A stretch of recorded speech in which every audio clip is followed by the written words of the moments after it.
Queridos amigos e amigas, de volta para esse momento que eu julgo assaz importante, quando vamos meditar em uma porção da Palavra de Deus. Selecionei para essa ocasião o texto de Mateus, capítulo 5, verso 11. Para tanto, nos apropriaremos da nova versão transformadora da Bíblia. Leiamos. Felizes são vocês quando por minha causa sofrerem zombaria e perseguição, e quando outros, mentindo, disserem todo tipo de maldade a meu respeito.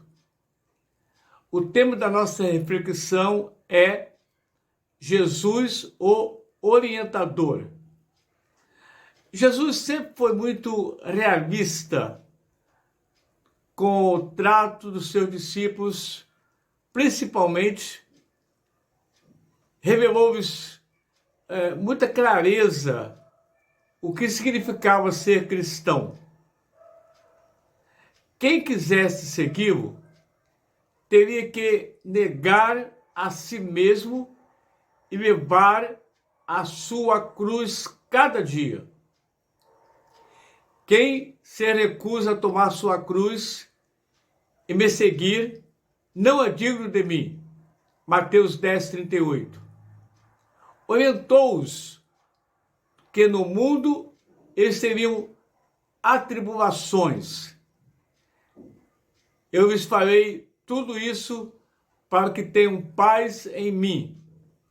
Aqui no mundo vocês terão aflições, mas animem-se, pois eu venci o mundo. João 16, 33.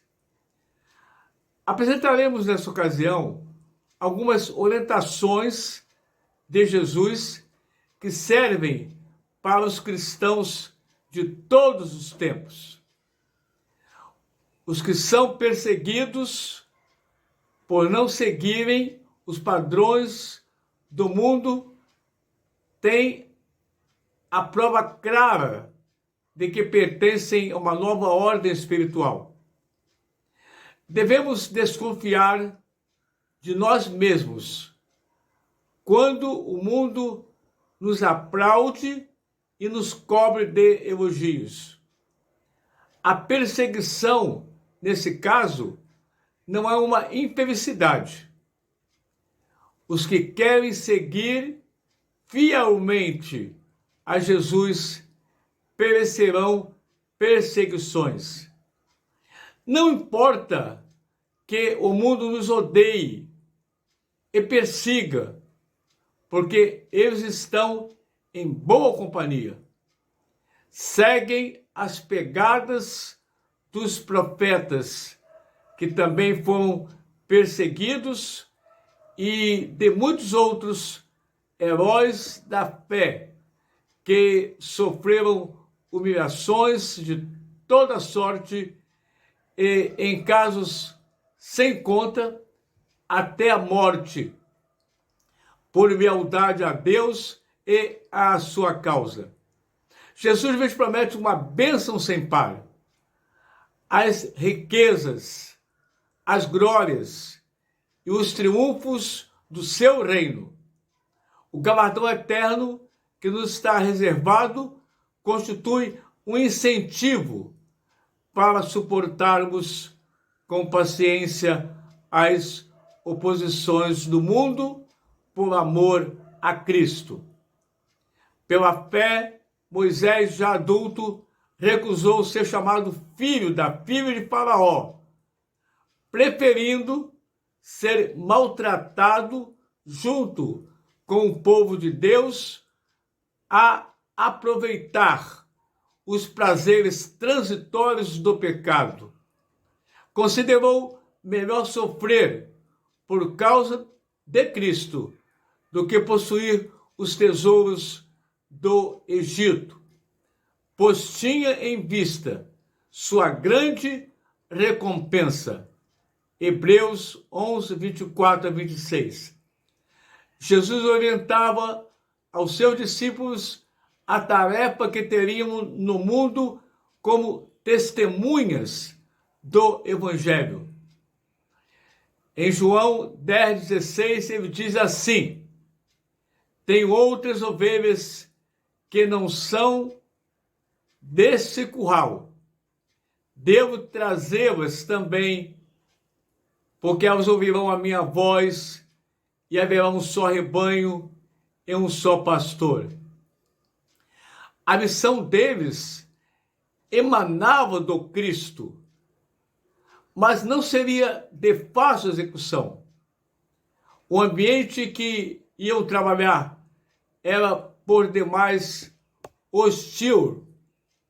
Em meio às provocações, no entanto, se lembrariam que Jesus havia vencido o mundo e eles podiam descansar no cumprimento de sua promessa.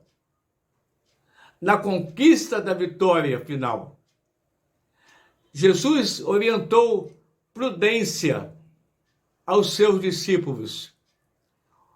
Ouçam que eu os envio como ovelhas no meio de lobos. Portanto, sejam espertos como serpentes e simples como pombas. Mateus 10, 16. Prudência sem simplicidade é astúcia. Simplicidade sem prudência é ignorância. Ambas as qualidades deviam aparecer atreladas no caráter dos discípulos. O trato com os homens exigia que assim fosse. O exemplo de Jesus demonstrava que isso era possível. Mesmo agindo com cautela, as perseguições não seriam evitadas. Por isso, Jesus os orientou para enfrentá-las. Eles receberiam a coroa de glória. Para muitos, porém, antes viria a cruz do martírio. Os discípulos seriam levados a testemunhar do Evangelho, não apenas diante das autoridades religiosas do seu povo, mas também diante das autoridades civis, como foi o caso de Paulo diante de Sérgio Paulo, Galho, Festo e do rei Agripa. Em sua primeira viagem missionária, Paulo chega à ilha de Chipre, onde o governador Sérgio Paulo, homem inteligente, convidou os missionários Paulo e Barnabé para visitá-lo, pois desejava ouvir a palavra de Deus. Não faltaram aos cristãos a assistência divina para o testemunho. Jesus lhes prometeu a ajuda do Espírito Santo. Esta é a força que revigora o cristão na hora do perigo. Ele prepara a defesa no momento oportuno. Quando forem presos, não se preocupem com o modo como responderão, o que dirão. Naquele momento, as palavras certas lhes serão concedidas, pois não serão vocês que falarão, mas o Espírito do seu Pai falará por meio de vocês. Mateus capítulo 10, versos 19 e 20. Jesus predisse que a lealdade aos princípios do reino de Deus romperiam os laços da afeição familiar. O fanatismo separaria irmãos e provocaria luta mortal entre pais e filhos. Com frequência, a história tem provado a veracidade dessa afirmativa. Ainda que o ódio do mundo tenha se voltado para os cristãos, eles sabem que receberão a recompensa do Senhor. Mas Jesus os orienta que se poupem de um sacrifício desnecessário. O próprio Jesus agiu assim. Quem se apegar à própria vida a perderá, mas quem abrir mão de sua vida por minha causa a encontrará. João 10, 39 e 40. O cristão não pode esperar do mundo um tratamento diferente daquele que foi dado ao seu mestre Jesus. Se acaso tem que sofrer por Cristo, considera isto um privilégio. Faz coro com o apóstolo Paulo. Por isso, aceito com prazer as fraquezas, insultos, privações, perseguições e aflições que sofro por Cristo. Pois quando sou fraco, então é que sou forte. 2 Coríntios 12, 10.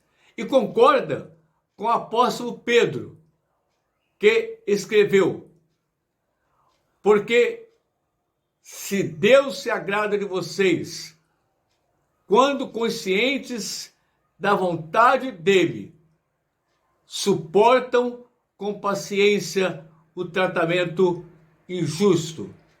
Primeira carta de Pedro, capítulo 2, verso 19. Que o Senhor nos abençoe, que o Senhor nos guarde. Amém. Oremos nesse instante. Nosso Deus, nosso Pai, estamos no mundo que a Bíblia diz que jaz no maligno. Que o Senhor nos guarde de negar a Jesus. Que possamos, nosso Pai, estar atentos às insinuações do maligno a cada momento, a cada dia, tentando nos persuadir a não seguir os passos de Jesus. Que possamos, nosso Pai, estar firmes na Tua palavra, agora e para todo sempre, em nome de Jesus. Amém.